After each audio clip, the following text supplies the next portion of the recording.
You were a very famous Soviet dissident, and now you're drawing a parallel between the European Union and the Soviet Union. Can you explain this a bit? Well, of course, when we speak about the European Union, we have to keep in mind that it's a very, let's say, mild copy of the Soviet Union. We're talking about structures, we're talking about certain ideologies being instilled into it, a novel idea for Europe.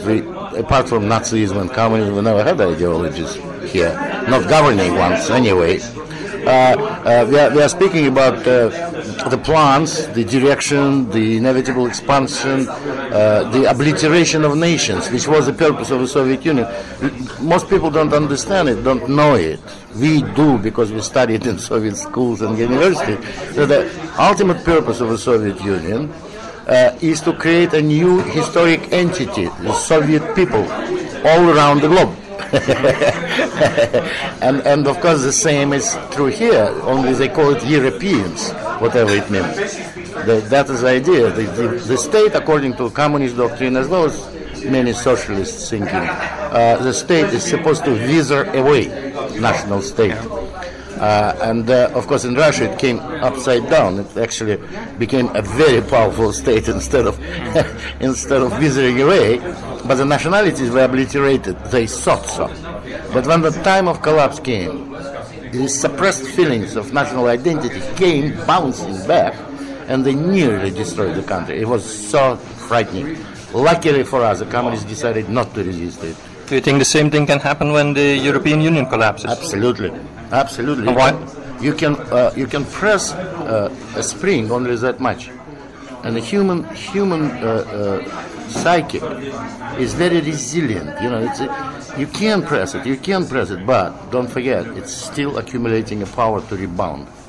It's like spring, and it always goes to overshoot when it's spring. Some people will say that all these countries that joined the European Union did so voluntarily. Look to East European countries.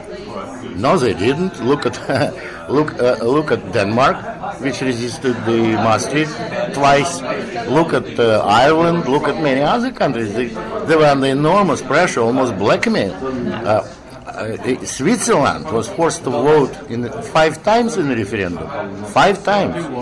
All 5 times they rejected it. But who knows what will happen in 6th time, 7th time? It's always the same thing. It's a trick for idiots. We vote in referendums until people vote what we want, and then we stop referendum. Why we stop? Let's continue every year then, right? No, it's a very simple trick. It's what Americans call shotgun marriage. What do you think the young people should do, or about the European Union? What should they insist for? Democratization of the institution, or just abolish it? No, I think the European Union, like the Soviet Union, cannot be democratized. Gorbachev tried to democratize it, and it just blew up. These kind of structures cannot be democratized. But we have a European Parliament which is chosen by the people. Yeah, but the European Parliament is too big. It's selected on the basis of proportional representation, which is not true representation, as we know. And then, you know, it's so much manipulated, so much. I mean, what do they vote in European Parliament on? The percent of fat in yogurt, you know, that kind of thing. It's ridiculous.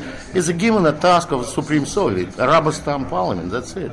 If average MP has something like 6 minutes a year to speak in chamber, I mean, that's not a true parliament.